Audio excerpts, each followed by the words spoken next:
Good news guys, the Sierra Blue iPhone 13 Pro has been reincarnated as a sky blue iPhone 17 Pro, and this gets me tingling. So previously Jon Prosser told us he had seen a silver, black and white iPhone 17 Pro, and I was pretty disappointed by this news because with Apple switching to aluminium with the iPhone 17 Pro, I thought we could see more exciting shades with the Pro models, and silver, black and white is not exciting. Now, however, we have a leak from Majin Bu telling us the sky blue shade we saw with the MacBook Air recently may come to the iPhone, and if you mock this up, it looks eerily similar to the Sierra blue shades from the iPhone 13 Pro series. Majin Bu does tell us it'll be a more refined version of that shade.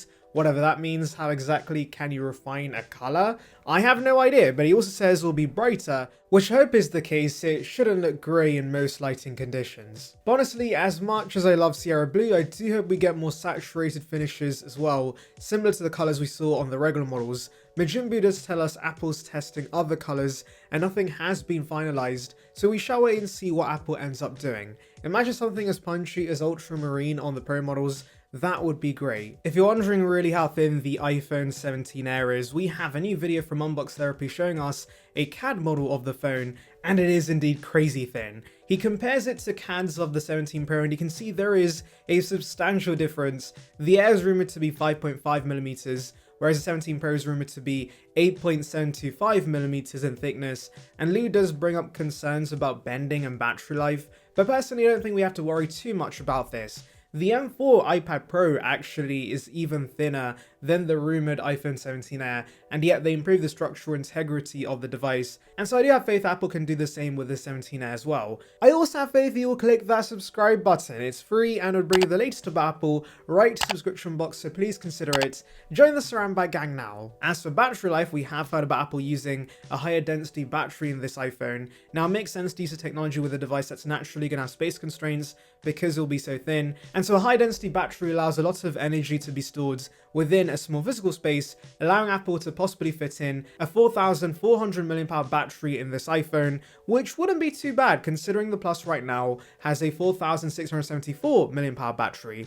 This combined with the fact we should see the very efficient C1 modem means battery life should still be solid on the Air in my opinion, and so there should not be too many compromises because of its thinness. Really the main omission will be the lack of an ultra-wide or telephoto lens, but that main sensor should be the same 14 megapixel lens found on the Pro models. Prosser also says the Pro Max would just be a bigger version of the Pro, and some may be thinking he's just stating the obvious, but actually we have heard news the 17 Pro Max may have a smaller island that doesn't come to the regular Pro. In previous years, the Pro Max has sometimes gotten exclusive features that would be camera related, and so it seems this early rumor about a smaller island coming to the 17 Pro Max is actually false. And to be honest, I always thought it never made sense the Pro Max only adopted that. Whenever we do see a smaller island, expect that to come to both models since it is a visual refresh. Now let's talk about the displays on the iPhone 17 Pro. Leaker Instant Digital has told us the glass on these iPhones are not only getting more scratch resistant, but also getting an anti-reflective coating similar to the Galaxy S24 and S25 Ultra.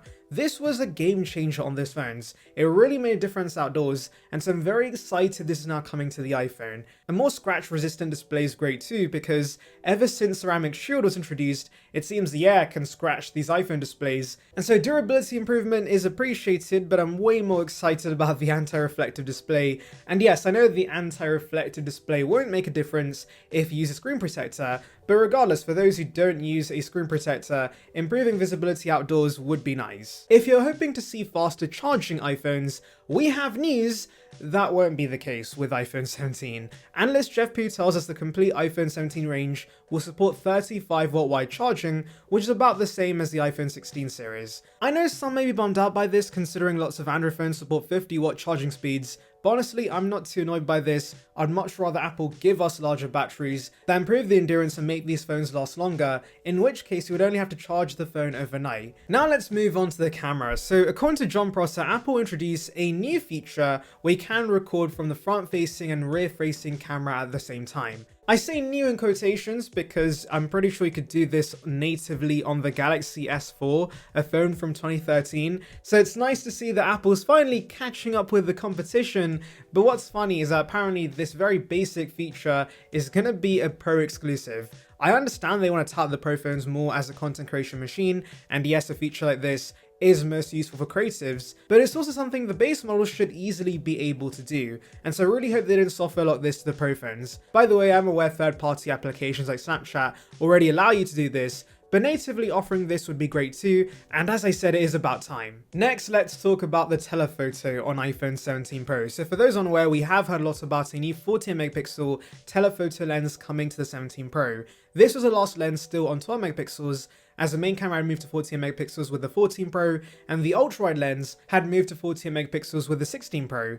Now with the telephoto switching to 14 megapixels, Apple plans to apparently offer 3.5x optical zoom instead of the 5x currently offered on the 15 and 16 Pro Max. You may think this sounds like a downgrade, but 3.5x optical zoom is equivalent to 85mm, which is better for portraits, and that's what most use a telephoto for in the first place. Also do remember, like the main 14 megapixel sensor with its 2x digital crop, having a high resolution telephoto means digital zoom will get better, and so you can still zoom in and get high resolution photos with this 17 Pro. You get a maximum of 25x digital zoom with the 16 Pro Max, and so maybe expect this to be 30 or 40x with the 17 Pro Max, whilst offering higher quality photos at those high zoom levels. Now let's delve into new cases showing us the ginormous camera module on the iPhone 17 Pro. These case leaks come courtesy of Sonny Dixon, who's a pretty credible source, and the cases themselves aren't very exciting. They're just regular clear cases with MagSafe. However, you can see there is a large cutout that spans the entire width of the device, and that's going to encompass the familiar triple lens camera on the left, but the LiDAR, scanner, mic and flash will now move to the right side. By the way, if you're wondering why Apple's giving us such a massive camera bump on this year's iPhone, I think it's because of the telephoto lens. Obviously, the telephoto will have to be stacked sideways, and so maybe more space is required for the larger telephoto, hence why they're moving the LiDAR, mic and flash to the right sides and giving us this much bigger camera bar. Now, the regular iPhone 17 does not look very different and is near identical to the iPhone 16, but we do get another look at the 17 Air in a new leaked image, and actually Sonny Dixon before this had shared a case for the 17 Air, which shows the visor design similar to Pixel devices. However, as you can see, there will only be one camera lens on the left side of the device, and the mic and flash will be on the right. Now, there is no cutout below the camera bar on the 17 Air, which does make me think the back panel is going to be completely glass, similar to current iPhones, and only the camera bar could be aluminium. Also, we can see MagSafe is here, so for those worrying this might be too thin to fit MagSafe, thankfully that's not the case. The 17 Air also has space for the action button as well as camera control, so yes, despite it being 5.5mm in thickness, you are still getting flagship hardware features. Also, I forgot to mention this earlier, but Apple's actually shrunk this 17 Air ever so slightly